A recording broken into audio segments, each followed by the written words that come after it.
Oh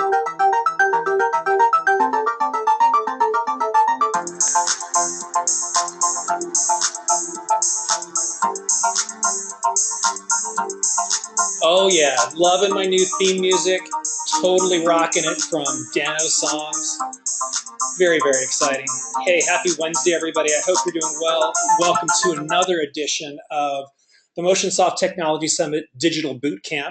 Today, we're going to focus on medically based fitness centers with Clark Lagemann with MedPro Wellness. My name is Todd Tweedy.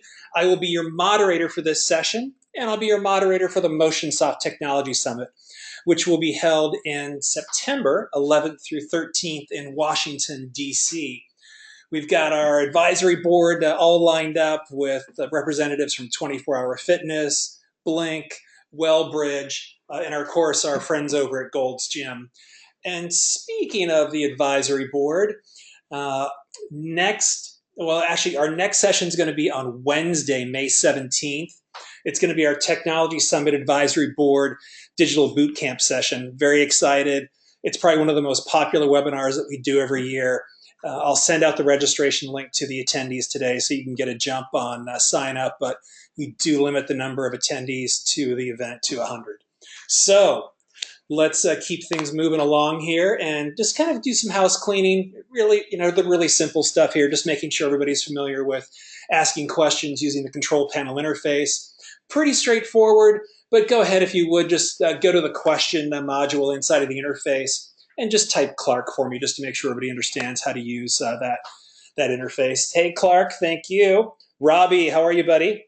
Pauline, thank you so much for joining us today. Glad you could be with us. Excellent. I think everybody's got a good handle on framing questions. So at any time, if you'd like to pose a question to your presenter today, please feel free to do so. Let's keep rolling along here. Clark and I go back just about a year, and as we were working with our sponsor, Club Industry, to think about how we talk about medical wellness and specifically the wellness community and what's going on in terms of technology in the space, one name kept coming up over and over again, and that's Clark. And Clark with MedPro Wellness really is a subject matter expert in the medical fitness delivery and services space. And has really kind of stood out both as a speaker at the Tech Summit and industry leadership as well too. So to talk you through revenue generation from medically based fitness services, let me turn it over to Clark. Thanks so much, Todd, and well done on the music. I feel like our friendship will only go stronger with beats like that. I knew I loved you. So thanks everyone for coming out today. This is going to be action-packed, and we are going to, as my team calls it, pull back the curtain on the processes that we implement on a daily basis with health clubs and groups looking to integrate within the medical community. So 30,000-foot view of who we are, what we do. My background, I've been working with and selling directly to hospitals, healthcare systems, and physicians for over 10 years. I've seen just about every scenario you possibly can come across, and I've built a business that services physicians and eventually had grew to opening up their eyes to fitness and how fitness can improve the health of the patients within their own office. And ultimately, we started working directly with healthcare systems looking to implement programs very similarly. So what we look at today, the problem that we've come across and the problem that we try to identify with and solve on a daily basis is what you're seeing on the screen right now. Every day, people are walking into their health clubs and they need help. Every day, they're also walking into their physicians' offices and they need additional support. The idea behind, and I've seen these when I've worked with Todd in the past, we've done these Motionsoft events, the idea that fitness and medicine will come together, I think we're getting closer and closer to that, but this is what we're trying to solve. So we're going to walk you through exactly how we take from zero to your first member coming through the door, and we're going to show you how it's done in 90 days. Two things important that I want to identify with, one of which, for all the health clubs, we all know that the GMs die by the member count. So I'm very aware and cognizant of the needs of driving new members into the offices and into the facilities. I'm also really aware of what the medical community is looking for, and that specifically is Physicians want documentation. They want to ensure that their patients have a compliant program that's replicatable across a variety of disease categories. So today I'm going to show you exactly how to approach a doctor, approach physician practices, how to implement a program that gets their buy-in, and ultimately we're going to even sprinkle in some elements of what we do for our programs so you can take some of the best practices that we've learned over the past few years of running these programs. So 5 or 6 or 7 years ago, a lot of the hospitals and healthcare systems started buying up physician practices. They all were looking to basically acquire a territory of patients across their states. And the idea behind this was so healthcare systems could ultimately have these ACOs, which are accountable care organizations. And that would allow them to manage a large set of both healthy and unhealthy patients and try to minimize the cost because they control a large geography. So as they started buying up these practices, the landscape has shifted to what you're seeing in the screen right now. You have hospital-based physicians, which means the hospital owns their practice, which means the hospital makes the decisions, typically speaking, the administration decisions of how these physicians are going to implement programs, indirectly and directly with their patients. The other two groups that we've kind of seen splinter off is large private groups. So these ones have 4, 5, maybe 6 doctors within their offices, and they service a large degree of patients. And they've been pretty much cutting edge on things that they're going to be doing in the community. And then we have smaller kind of one-off providers. So these are maybe the 1 or 2 physician practices in your neighborhoods, and they typically service a smaller number of patients, but they still represent a really nice opportunity. So where we focused our attention, and if you're starting this from zero today, if today is the first day you're thinking about integrating a medically integrated program, that's awesome. So what I would suggest is you're going to focus your attention on these 2 private markets. The reason why is that the likelihood for yes is much higher, and the speed of which you can start to see results from your efforts is going to be much faster. So focus specifically on the private side of your neighborhoods and in your markets. And more specifically, where we say the biggest opportunity is within these 3 core specific disease category providers, which are bariatric surgeons. And those are the surgeons that deal with obese patients. They do surgeries on patients, obviously obese surgery, gastric bypass surgery. Cardiologists, obviously we working with the individuals that have heart disease, hypertension, and endocrinologists, which deal with diabetic patients. So if you can, in your mind, if you think of where would I want to spend 1 minute of my day, you would rate them in this order right here. Bariatric surgeons 1, cardiologists 2, endocrinologists 3, and the group of 4 would go back to this kind of private side, which would be the primary care providers or internal medicine physicians. The reason why we like those groups as well is that typically speaking, those primary care providers or those internal medicine physicians see a lot of patients. They typically see the most volume of patients on a daily basis. And on average, just to give you in your mind of what you think the kind of volume that physicians see, on average, primary care providers see between 25 to 30 patients a day. So there is a tremendous opportunity for us to bring programs on site to their facility, to their office, to help them improve the lives of the patients that they touch on a daily basis. So starting out, big key takeaway number 1, this is the first thing to write down today. You're going to start building your list by going to the hospital, the most local hospital to your market, and you're going to go search for the bariatric surgeon, you're going to search for the cardiologist, and you're going to search for the endocrinologist.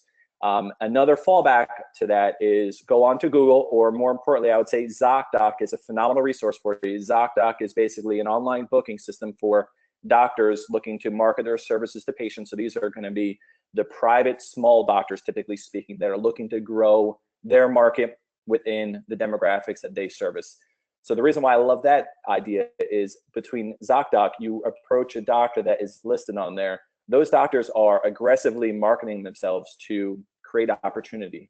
So if you walk in that door, you might have a really sound partner to work with and to solidify a relationship in which you can help service their patients, as well as help them differentiate themselves against the bigger practices out there.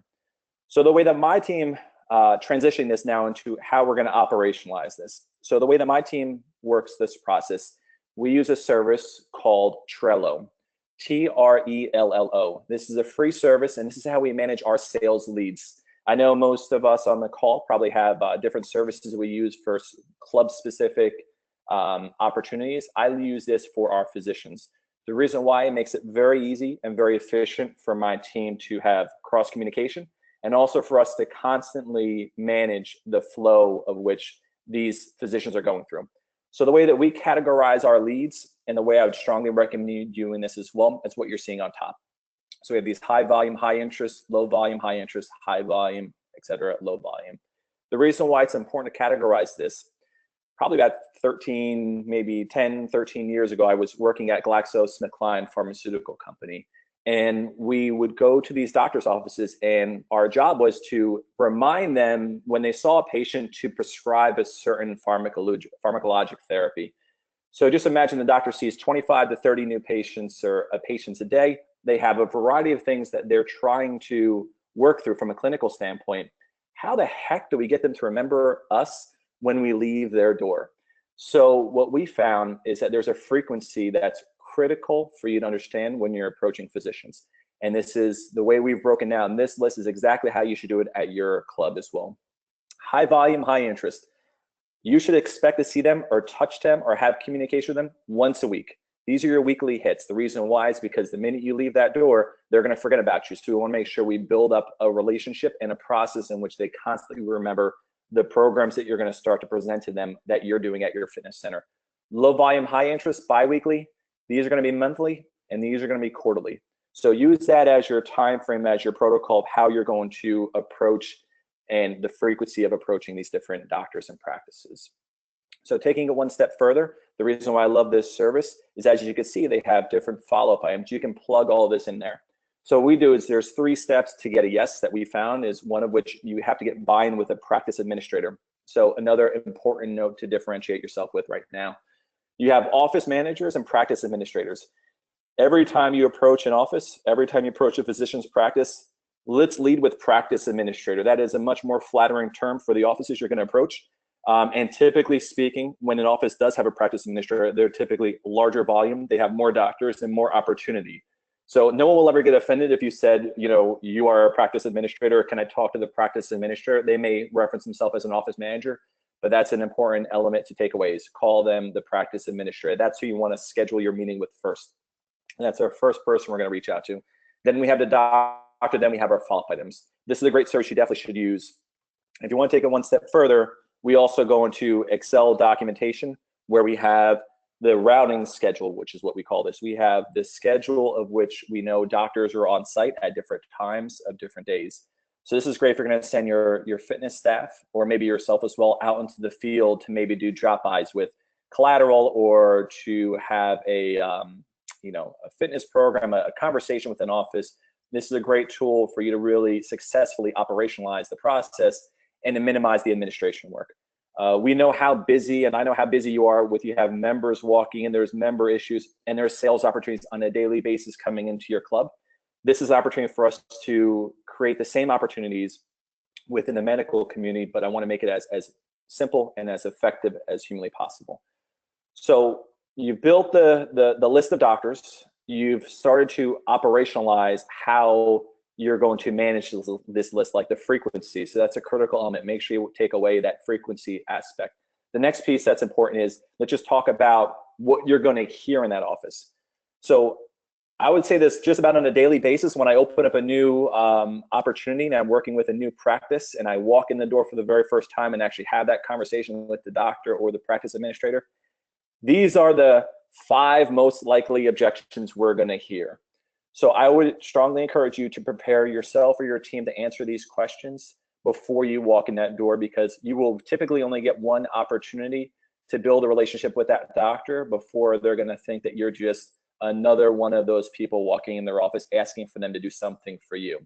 So I take this for you one step further.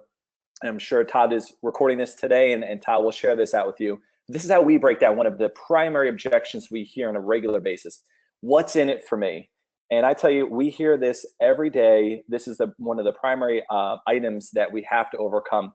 And there's really 3 ways that we address this, and 3 ways that you should build in your objection kind of protocol, which is one of which this is an opportunity for medical offices and healthcare practices to differentiate themselves within the markets that they service. They're all ultimately competing, just like we are, for patients, for people to come into their offices and to use the services that they're promoting.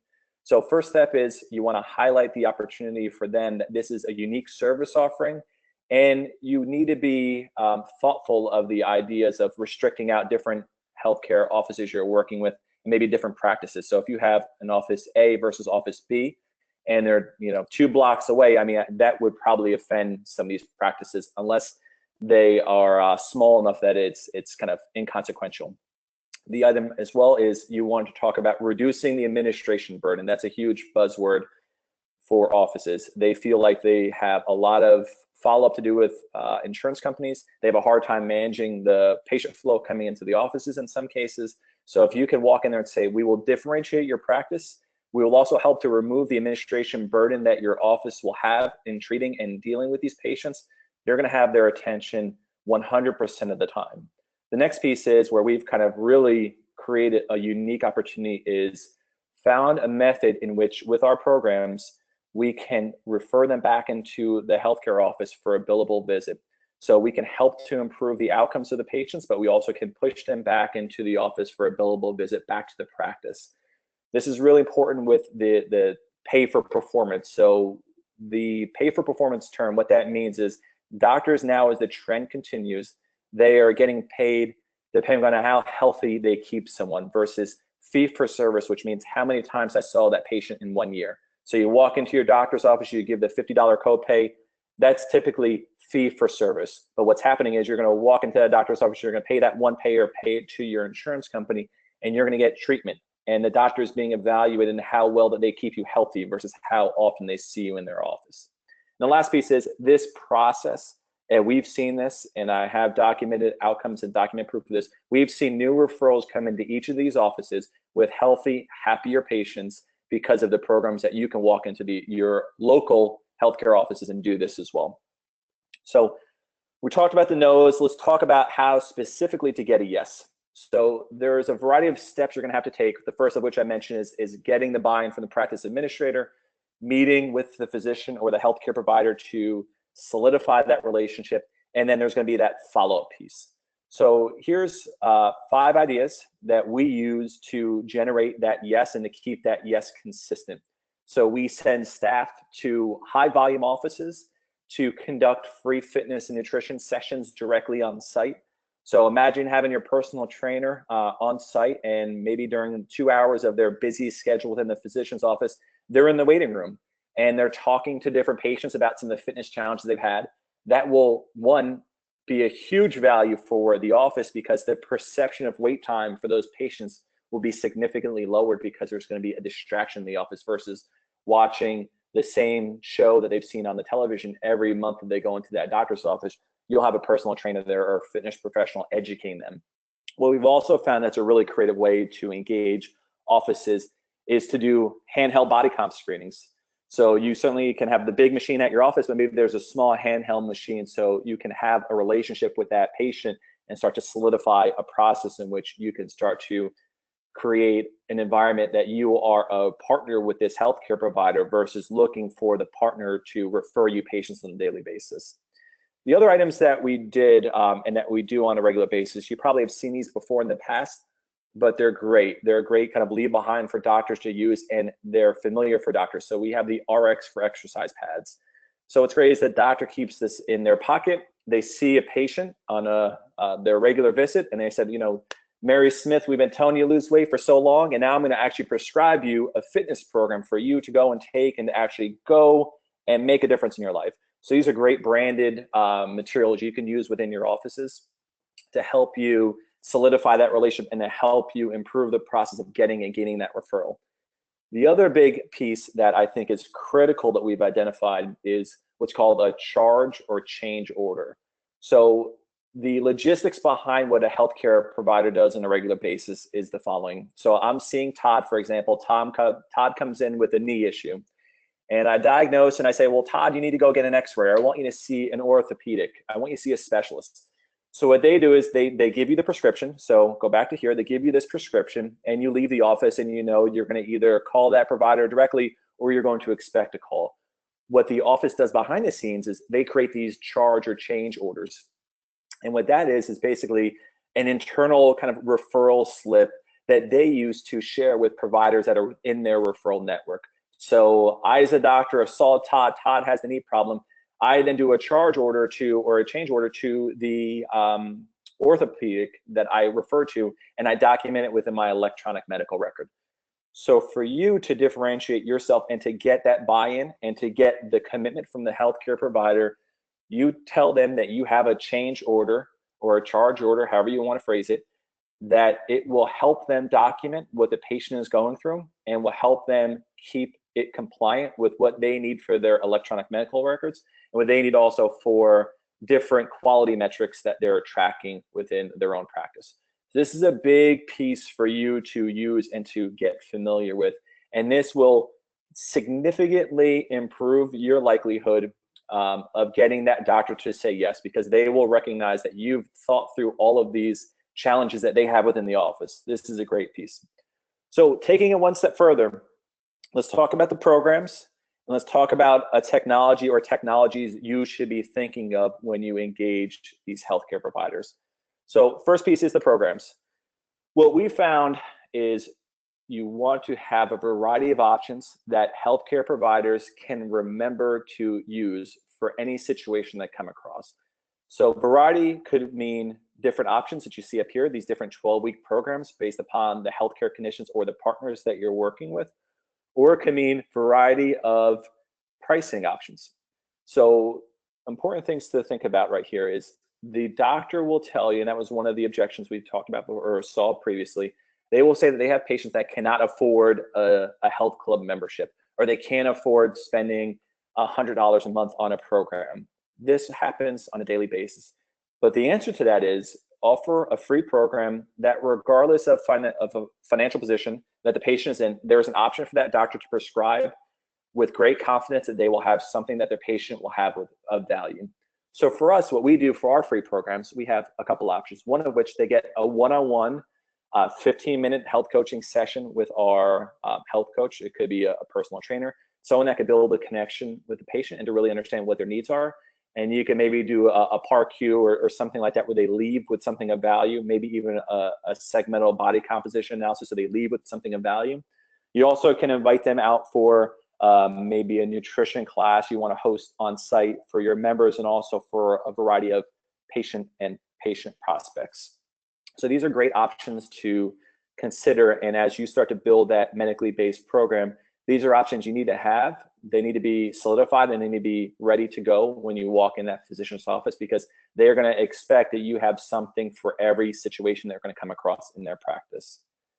So drilling it one step further, our program, the program that we've been running in health clubs and the programs that we've launched that are wildly successful are 12 weeks, and they are 3 times weekly group fitness classes, and they're 1 time a month. There's a one-on-one session with a health coach.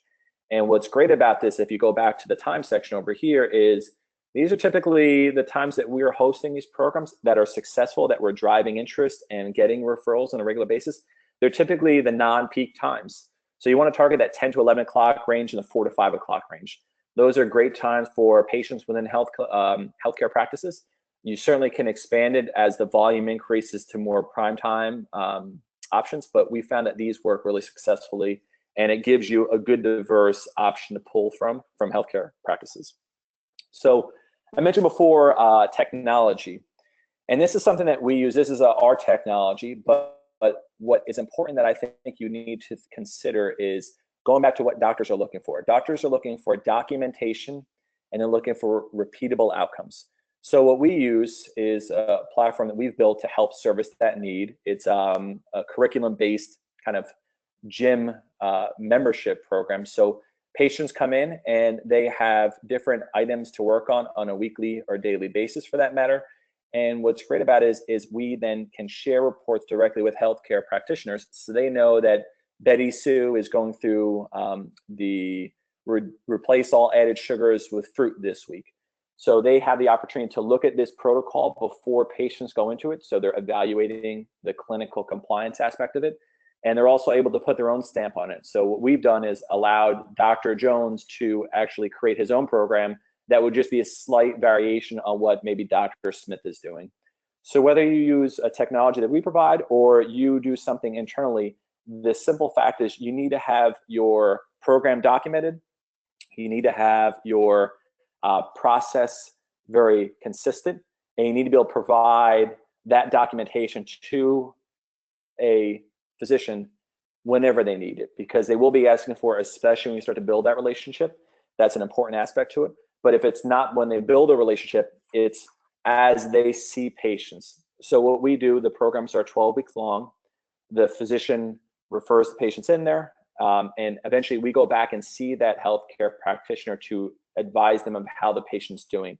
So it's really great to have everything documented, so you have it organized, you have the process in place, so you know exactly what the patient's going to be going through, and the doctor knows exactly what programs you're going to present to the patient and for what reasons.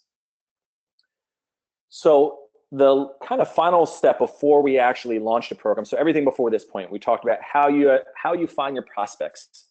We talk about how to approach the prospects and how you can have an organized, very tangible, specific approach that we've used that works really well, which is the frequency of your engagement. We talked about how you can overcome different objections you hear, both the no's, and how to solidify that yes, different collateral pieces. And then the program, you're going to develop it inside. Now we talk about operationalizing that process. And what we found that works really successfully is, much like you're launching any new program, we do a week of preview classes. So in these preview classes, what's great about it is this is a phenomenal sales tool to use with healthcare practitioners and their nurses. So when we go into a healthcare office and they say, oh, I think this might be a good fit, we say, well, before you refer one patient in, we want to invite your staff to come and experience the program for themselves. There's no charge for these preview classes. We encourage them also to invite 2 patients that they think would be qualified for the program. Again, a free class for the patient and for the office. It goes a tremendously long way. In an office, in a location we recently opened up, we had a variety of healthcare practitioners come in, and the feedback we got for what they felt their patients needed to see was phenomenal. We implemented that feedback, and we built a really phenomenal relationship with that healthcare practitioner, because they know that we're listening to them. They know that we are going to take their advice and to really pivot the programs to reflect the patients that they are referring into the practice. The next piece is, this seems like a no-brainer, but you want to approach the 55+ communities in your market. This is great because these programs, these 12-week programs that we're talking about, they appeal to the 55+ environment. They, in some of these environments, they have their own small fitness centers, or they do kind of on-site classes. This is a great way for you to start to think creatively of where your referrals are coming from, and also help to fill out the room. So if you have a nurse walking in there and there's only 1 or 2 committed members or patients in the program, it doesn't look quite as exciting as you have 10 others or 15 others in the program, and they feel the energy to get excited about it. The last piece is, you want to host this and promote this out to current members, whether it's digital marketing. What we found worked really successfully is during that 10 a.m. to 11 a.m. and that 4 p.m. to 5 p.m., the class times that we identified as being the most ideal, we have tables on site. So as members are checking in at that same exact time, they're seeing what new program is going to be rolled out to them and have the opportunity to participate in that program. Obviously, this is an ancillary program that members would opt in for. So this is on top of your membership dues, but it's a great way for them to have access to what you're doing, and also for us to fill out a class and to get feedback from potential participants. So on site, the kind of 4 big things we learned, which seems, from a once removed, you seem like they're so obvious. The first of which is, these individuals participating, they're typically older, they're deconditioned, so they have some healthcare concerns. They're intimidated by the environments that they're working into, so they're not typically your gym people. They're not walking into a fitness club or health club.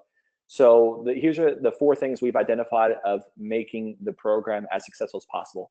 So the first, which is what you're seeing on the screen, we're going to keep the room cooler. The patients we found are always complaining that they're not cool enough. This is a great thing to have resolved before you walk in the door.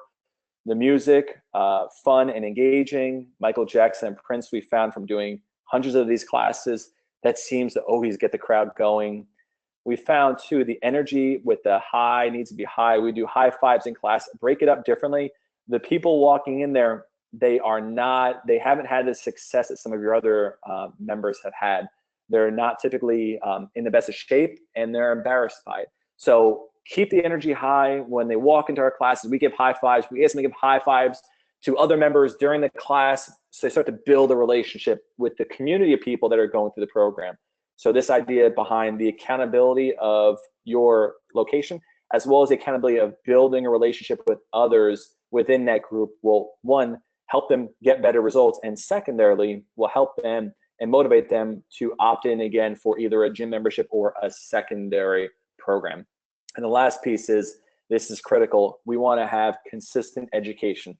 So how do we do alternative exercises? If you can't do a squat, how do you do something simpler? And why does this matter? So picking up the grandkids, walking the daughter down the aisle, these are things you want to have your trainers build into their vernacular, because these are the things they want to hear and what they have heard from their healthcare provider. So going back to Todd's example, Todd has knee problems.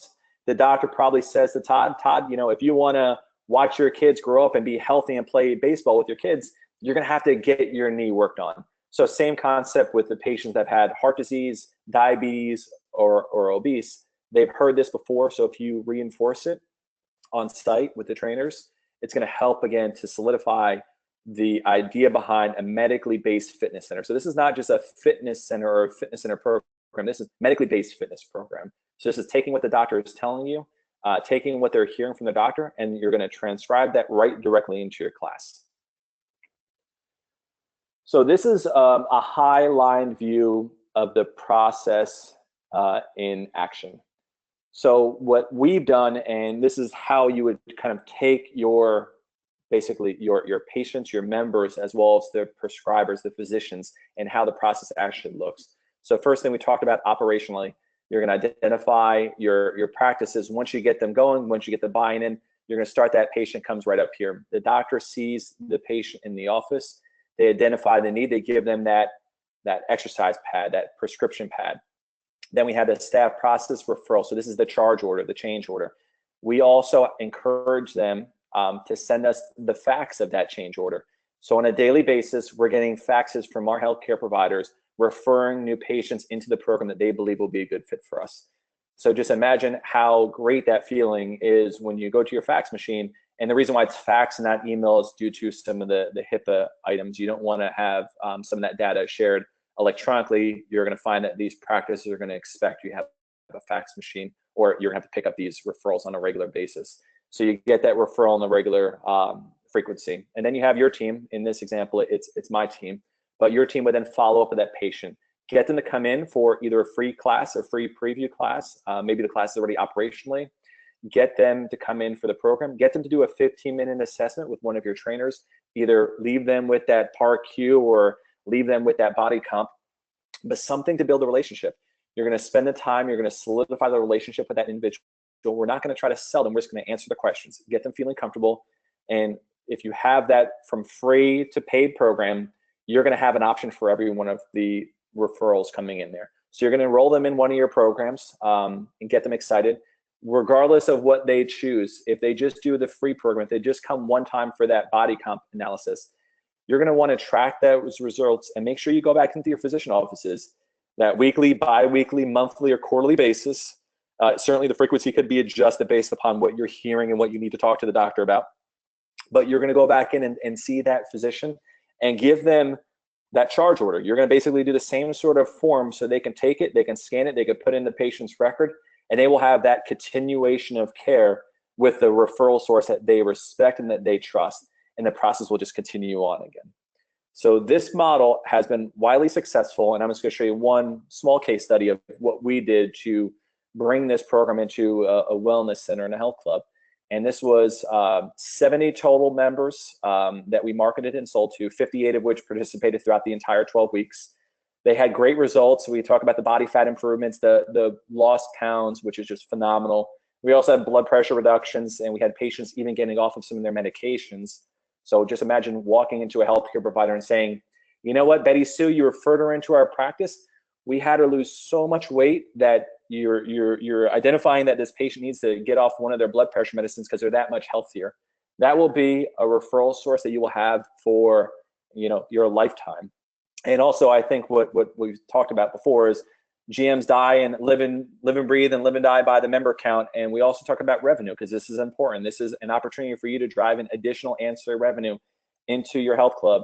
And in this situation, within 12 weeks, we created another $25,000 worth of revenue for this wellness center. So the way we price this and the way that you can kind of do this within your own markets is that this is a program on top of a membership. So anyone that comes in for our program, they get the membership as well. So when they're done with their 12 weeks, their price point goes down to what a typical membership program would be. This way, you're not having to do secondary forms. You're not going to have to sign them up a second time. This is something that they get the kind of program on steroids, the program that is just perfect for them. And then they have the health club membership. They have access to all the other benefits you have on there. And after 12 weeks, they can keep the health club membership as well. So if you have any questions that I don't get to answer today, I would just encourage you to send an email out to my team. And whether it's me or someone on my team, would be happy to answer any questions you may have. And I'm sure you can certainly fire away with questions right now, because I'm here, and I think we have another about 15 or 20 minutes. And Todd, let me know what you have on the board. Hey, thanks so much, Clark.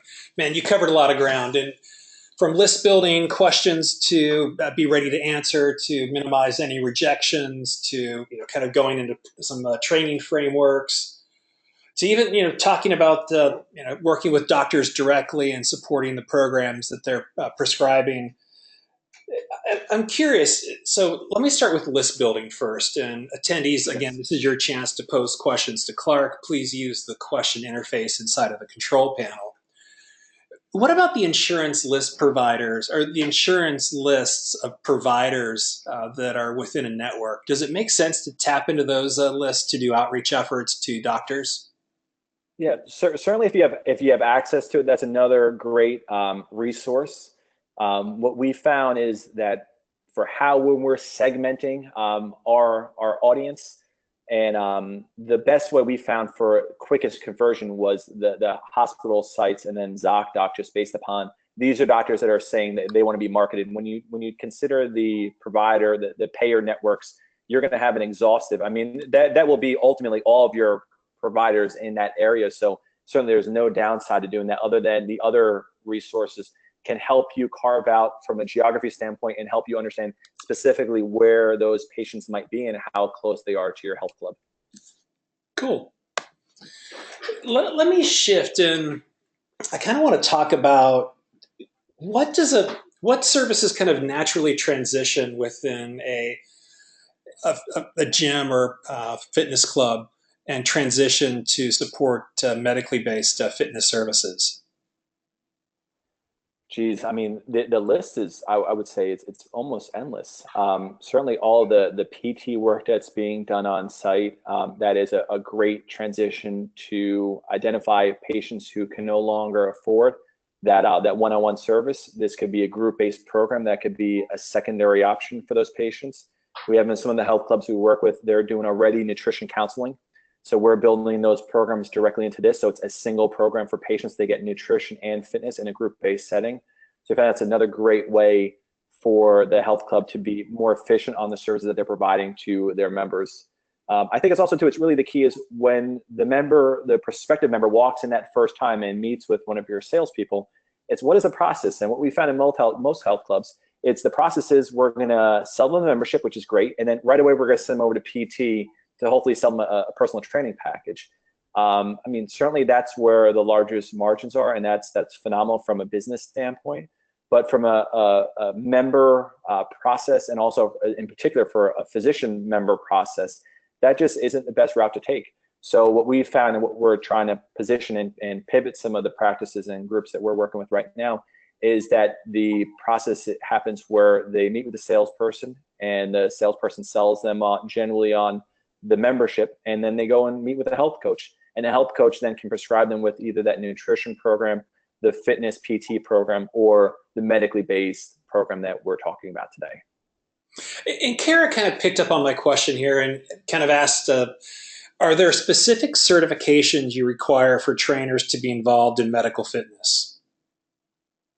Not specific. What we use the ACE health coaching as what American Council on Exercise health coaching certificate. We found that helped our trainers and our team be able to connect emotionally. So they do emotional interviewing with something. So that was an important element that we found, because the patients of their groups that are coming in there, they have their physical limitations, and it certainly is a major roadblock for them to overcome.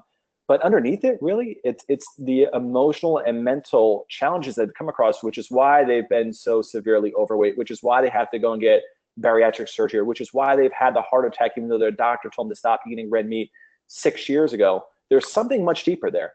So on top of addressing the physical limitations, which is great, addressing them emotionally is going to be the golden ticket for you. So that's one of the certifications we've identified that works really successfully. It's not a requirement, but it's something, it's a very strong nice to have.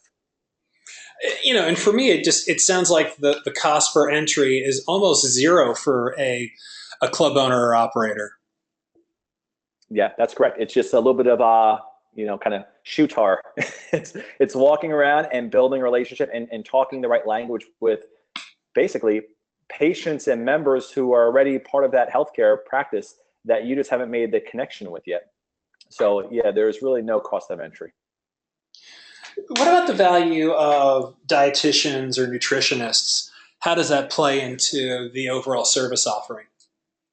Yeah, so that's 1/3 of the service offering. So you have fitness, that 3 times a week fitness program. You have this one-on-one health coaching piece, which is that emotional connection you're building with the customer. And then certainly within that piece, you have a nutritional component. So in our programs, that is a once a month, they get access to the health coach, which could also be the nutritionist, that does the aspects of improving them mentally and improving their nutritional day-to-day intakes as well. Grant has a good question, and he's really talking about competitive threats. And his question is, don't some doctors see this as a threat to their existing revenue stream, healthier patients, less visits to them? How do you implement the changes to visit back to the doctor? Or the I totally understand what you're coming. And Grant, great question. The belief of physicians would not at all consider this to be competitive if you phrase it the way in which we talked about today, which is this is going to help you differentiate your practice. It's going to help you remove the administration burden that your office currently has to treat these patients. The average healthcare practitioner, they spend between 5 to 7 minutes with the patient, and they're going through a plethora of issues they have to achieve. So if they can offload some of that time to educate the person on eating healthier and being more active, they will love the idea of doing that, because it's taking their care outside of their walls. So they have to trust that you are a referral source that won't try to sell their patients hard, but will offer them resources that they have to pay out of pocket for. This is not covered by insurance. This is going to be an expense in which the patient has to pay, and they pay at a great frequency. We have very high conversion rates. And the way you return this patient back to the healthcare provider for something that they would, of course, appreciate and really solidify their relationship with is we do these kind of post-program assessments. And we then refer our patients back to our healthcare providers and encourage them to do a set of tests on the patient, which would be blood work, again, will be blood pressure, will be maybe body composition, for them to readjust the patient's medications and or what else they want the patient to work on. So every 12 weeks, we're sending patients back and forth back to our providers. And we're not just sending to providers, we're working with their nurse practitioners and their physician's assistants. So we're building revenue outside of the physician actually having to see the patient. And that, if you can master that process, your partners will love you and the referrals will continue. Help me help clubs figure out how long this is going to take before they start generating revenue. What are we looking at in terms of the average close time to get a new doctor participating in one of these medical fitness programs? Sure. If you started today, you basically have 120 days before your first dollar comes in. 90 days really to get it going. Could be the first 30 days is building out some of the process behind the scenes, is starting to see the relationship with your healthcare practitioners. And you will not get a doctor on the first time you try to meet with them. Look at how long it takes for us to book an appointment with them. I tried to book appointment with my doctor. It took me 3 weeks to get blood work done, and I'm paying him. So the likelihood of you walking in there and getting an appointment from day zero is unlikely. You're going to have to do a variety of steps and a variety of meetings before you get that. But that'll take you that 30, 45, 60-day mark. You're right around the 6-day mark. And then you're going to clean up the process in your club. 90 days or so, you're doing the aspect of preview and you're getting your referrals in there and just solidifying it. And really, you could do it at 90 days. I say 120 to be more conservative. We've taken clubs from 0 to revenue within 90 days. I think that's pretty realistic to do, but 120 days is definitely doable by doing it yourself without hiring an outside company. With you taking your own existing team, operationalizing this exact process, you could do it in 120 days and have revenue coming in because of it. Are doctors looking for lead share? I wouldn't say that. They're looking for healthier patients. Many times they're already so overbooked. They just want to move their patients forward in a quicker process. If you go back to that one of the earlier slides talking about the private practices, you have two big groups. You have one of which is the large private practice groups, and you have those smaller ones. Certainly the smaller practices will love the idea of getting some sort of lead referral process going. But the problem with that, Todd, is you start referring leads back to that physician. What are you going to do with the other doctors that are sending patients in your way? How are you going to make the decision, and who's going to make the decision of how and when leads get sent back to different doctors? I tend to just take one step back, and we don't do that. We just refer patients back to their existing providers, and any of our members that walk into a club that have a need. Certainly, I think it'd be great to have maybe a list of your medical advisory board.